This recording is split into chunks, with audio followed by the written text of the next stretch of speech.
বন্ধুরা, মানুষের জীবনে যে সব সময় আনন্দে ভরা থাকবে তার কিন্তু কোনো মানে নেই। সুখ এবং দুঃখ একই কয়েনের দুইটি দিক।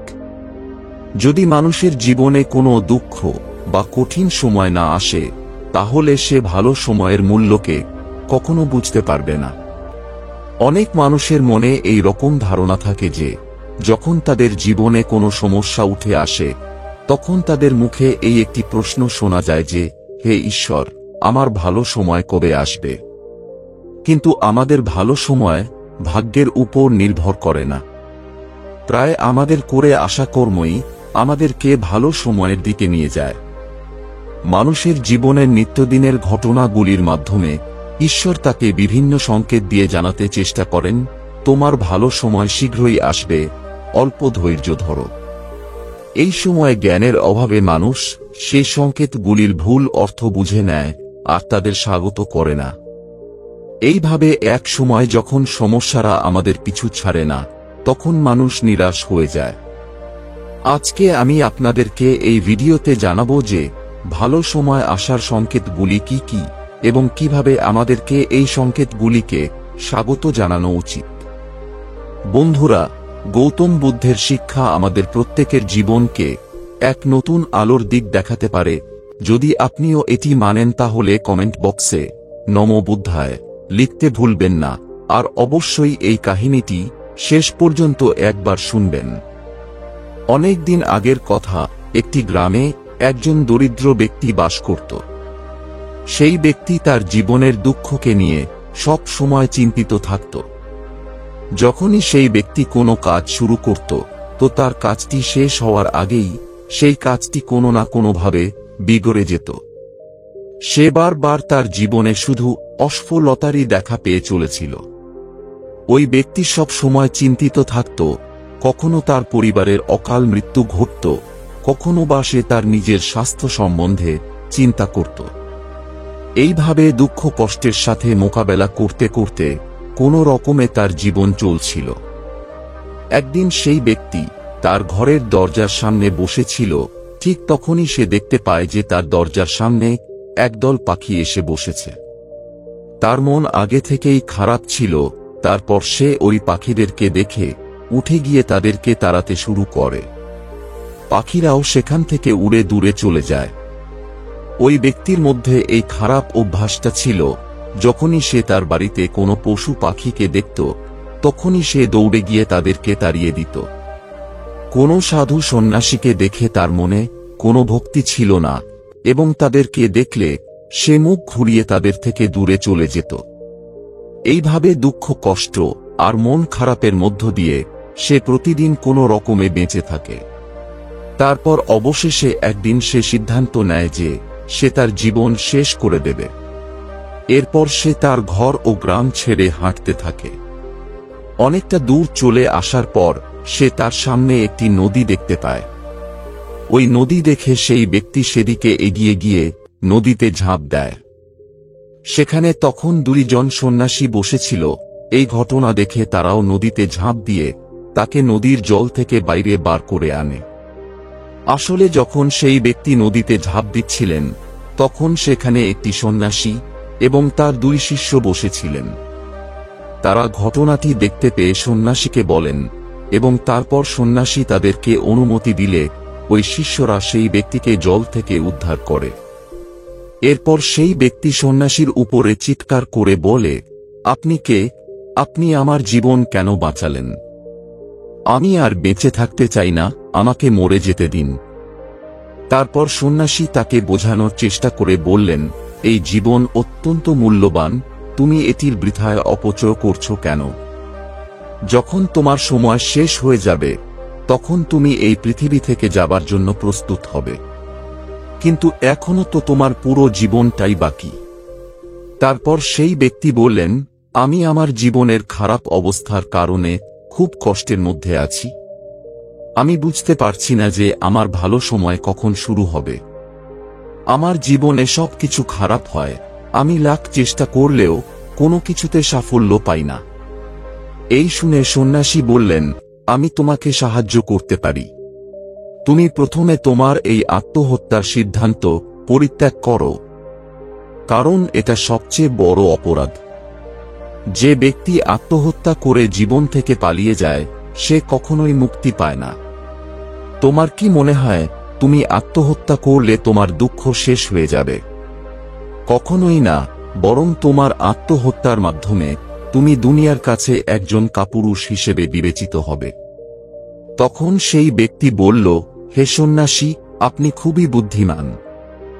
অনুগ্রহ করে আমাকে একটি পথ বলুন। আমাকে বলুন কখন আমার ভালো সময় আসবে এবং তার সংকেতগুলি কি কি।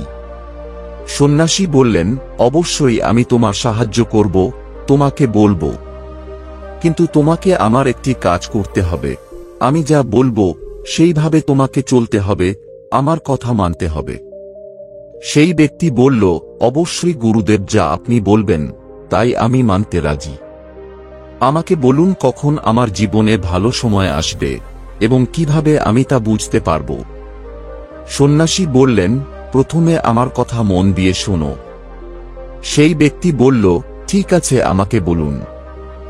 সন্ন্যাসী বললেন, যদি তুমি চাও যে তোমার ভালো সময় খুব তাড়াতাড়ি আসুক, তাহলে প্রতিদিন সকালে উঠে তোমাকে পাখিদেরকে দানা দিতে হবে। এই শুনে সেই ব্যক্তি বলল, এটা কি ধরনের কাজ? কিন্তু আমি তো পাখি পছন্দই করি না। যদি তারা আমার দরজার সামনে আসে তাহলে আমি তো তাদেরকে তাড়িয়ে দেই। তখন সন্ন্যাসী বললেন, তুমি ভালো সময়ের চিহ্নকে এইভাবে স্বাগত করো। সেই ব্যক্তি এই শুনে অবাক হয়ে গেল। তারপর কিছুক্ষণ চুপ থেকে বলল, পাখি এবং ভালো সময়ের কি সম্পর্ক রয়েছে? সন্ন্যাসী বললেন, তুমি প্রথমে এই কাজটি করো। প্রতিদিন তোমার দরজার সামনে যেই পাখি আসুক না কেন তাকে তুমি দানা দাও, এবং এইভাবে 1 সপ্তাহ পাখিকে দানা খাওয়ানোর পর তুমি আমার কাছে আসবে।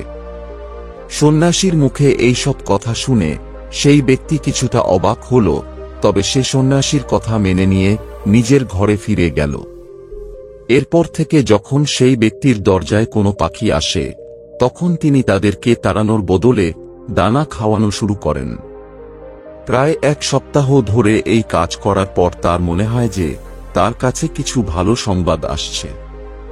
ধীরে ধীরে যেন তার জীবন পরিবর্তন হতে চলেছে। এরপর 1 সপ্তাহ পাখিদের দানা খাওয়ানোর পর ওই ব্যক্তি আবার সন্ন্যাসীর কাছে যায়।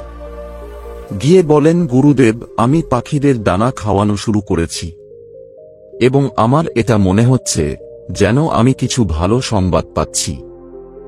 সন্ন্যাসী মৃদু হেসে বললেন, অনেক সময় ব্যক্তি তার ঝগড়া ও রাগের জন্য তার জীবনে আসতে থাকা ভালো সংকেতগুলিকে বুঝতেই পারে না। আমাদের জীবনে কোনো সময় এমন আকস্মিক ঘটনা ঘটে যা আসলে আমাদের ভালো সময়ের সূচনা দেয়। এরপর ওই ব্যক্তি সন্ন্যাসীকে উদ্দেশ্য করে বলেন, এবার মহাত্মা, আপনি আমাকে বলুন ঠিক কি কি সংকেতের মাধ্যমে আমি বুঝতে পারব যে আমার ভালো সময় আসতে চলেছে। তারপর সন্ন্যাসী বললেন, প্রথম সংকেত আমাদের পাখিদের দ্বারা আসে। পাখিদেরকে 7 দিন পর্যন্ত খাবার দেওয়ার পর তুমি হয়তো এটা বুঝে গেছো যে আমাদের জীবনে তাদের কতটা গুরুত্ব রয়েছে। প্রকৃতপক্ষে পাখিরা ঈশ্বরের অনেক প্রিয় হয়ে থাকে। এই ছোট প্রাণীগুলি অত্যন্ত নিষ্পাপ। যখনই আমাদের জীবনে কিছু ভালো হওয়ার সময় আসে তখনই ঈশ্বর এই পাখিদেরকে নিজের দূত হিসেবে আমাদের দুয়ারে পাঠায়। মানুষ তাদেরকে স্বাগত করে খাওয়া দিলে তার ভালো সময় দ্রুত আসে। তবে যদি মানুষ তাদের সাথে দুর্ব্যবহার করে তবে তাদের জীবন থেকে ভালো সময়ও দূরে চলে যায়। তাই সর্বদাই পাখি যখন আমাদের কাছে আসে তখন তাদেরকে আমাদের স্বাগত জানানো উচিত। দ্বিতীয় সংকেতটি হল, কোনো গবাদি পশু যেমন গাই বা গরু যদি আমাদের দুয়ারে আসে তবে তাকে আমাদের স্বাগত জানানো উচিত। গাই হল এমন একটি প্রাণী যা আমাদের দুধ দেয়। এই দুধ দেবতার কাছে অমৃতের মতো বিবেচিত হয়। বেদশাস্ত্রে গাইদের পূজার বিধি আছে। বলা হয় যে যখন ঘরে রুটি বানানো হয় তখন প্রথম রুটিটি গাইকে অর্পণ করা উচিত। যখনই ঘরের আশেপাশে গরু বা গাই দেখা যায় তখন তাদের কাছে সুপ্ত সংকেত হিসেবে আমাদের তাদেরকে রুটি খেতে দেওয়া উচিত। গাই ঈশ্বরের খুব প্রিয়। যারা মন থেকে গাইদের পুজো করে থাকে তাদের উপর ঈশ্বর সর্বদাই সন্তুষ্ট থাকে। গাইকে কখনো বিরক্ত করা উচিত নয়, বরং তাদেরকে ঈশ্বরের দূত হিসেবে আমাদের সর্বদা স্বাগত করা উচিত। তৃতীয় সংকেতটি হল স্বপ্নে নিজের পূর্বপুরুষদের দেখা। যদি কখনো আমাদের স্বপ্নে পূর্বপুরুষদের দর্শন হয় তবে এটা একটি ভালো সংকেত হিসেবে গণ্য করা উচিত। আমাদের পূর্বপুরুষেরা যদিও আমাদের থেকে অনেক দূরে থাকেন, তবুও কোনো না কোনোভাবে তারা আমাদের সাথে সংযুক্ত। তাদের স্বপ্নে আসা একটি ভালো সংকেতের চেহারা। তারা আগামীতে ভালো সময়ের বার্তা দেওয়ার জন্য আমাদের স্বপ্নে আসে। তাই যখনই স্বপ্নে পূর্বপুরুষদের দর্শন হবে তখন মনে করবে আগামীতে তোমার ভালো সময় আসতে চলেছে।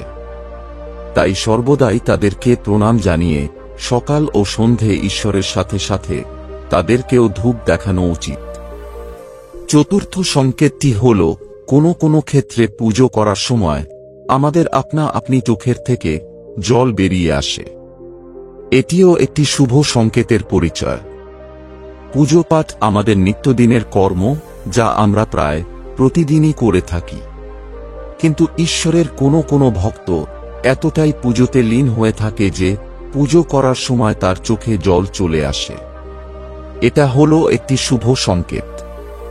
যদি আপনার সাথে এই রকম ঘটে তবে বুঝবেন ধীরে ধীরে আপনার ভালো সময় আসতে চলেছে। ঈশ্বর আপনার সাথে সংযুক্ত হতে চায় বলেই আপনার সাথে এমনটা হচ্ছে। ঈশ্বর আপনার মধ্যে এতটাই ভক্তি ভরে দিয়েছেন যে যখনই আপনি পূজা পাঠ করতে যাচ্ছেন তখনই সেই আবেগগুলো অশ্রুরূপে বাইরে বেরিয়ে আসছে। এই সময় আরও আপনাকে ঈশ্বরের ভক্তিতে নিজেকে সমর্পিত করা উচিত। পঞ্চম সংকেতটি হল জীবনের কঠিন সময়ে সাধু সন্ন্যাসীদের দেখা পাওয়া। যখন আমরা খুব খারাপ পরিস্থিতির মধ্যে থাকি সেই সময় যদি আমরা কোনো সাধু সন্ন্যাসীর দর্শন পেয়ে থাকি তবে এটিকে একটি শুভ সংকেত হিসেবে আমাদের মানা উচিত। সাধু সন্ন্যাসীরা অনেক কিছু বুঝতে পারেন এবং তাদের ভগবানের সাথে গভীর সম্পর্ক থাকে। তারা ভগবানের প্রতিনিধি হিসেবে কাজ করে। তাদেরকে দেখলে আমাদের মাথা নত করে তাদের উদ্দেশ্যে প্রণাম জানানো উচিত। আমাদের তাদের প্রতি ভক্তিমূলক সম্মান প্রদর্শন করতে হবে এবং সদা তাদের সামনে নমনীয় থাকতে হবে। এবং যদি আমাদের সামর্থ্যের মধ্যে থাকে তবে তাদেরকে আমাদের বিনম্রভাবে একবেলা ভোজনের জন্য আমন্ত্রণ করা উচিত। আমাদের জীবনে খারাপ সময় সব সময় থাকে না।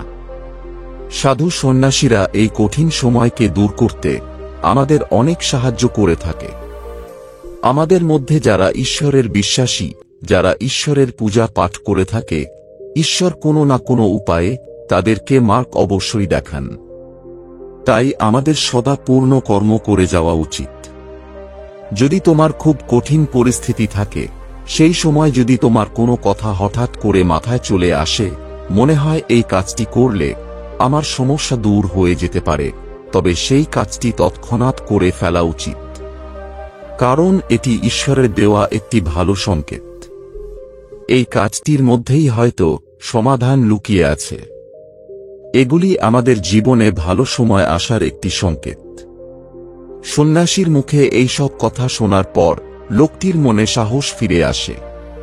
তারপর সে সন্ন্যাসীকে ধন্যবাদ জানিয়ে বলে, আপনি আমার জীবনকে রক্ষা করলেন এবং আমাকে নতুন করে বাঁচার দিশা দেখালেন। আমার জীবনে যদি কখনো এই সংকেতগুলি আসে তাহলে আমি এগুলিকে অবশ্যই স্বাগত জানাব। এভাবে সন্ন্যাসী ওই দুঃখী ব্যক্তিকে নতুন করে বাঁচার একটি রাস্তা দেখায়। তো বন্ধুরা, ভিডিওটি দেখে আপনি কি বুঝলেন, কি জানলেন তা কমেন্ট বক্সে লিখে অবশ্যই জানান। ভিডিওটি যদি আপনার মন মতো হয়ে থাকে তাহলে একটি লাইক ও একজনের সাথে শেয়ার অবশ্যই করে দেবেন।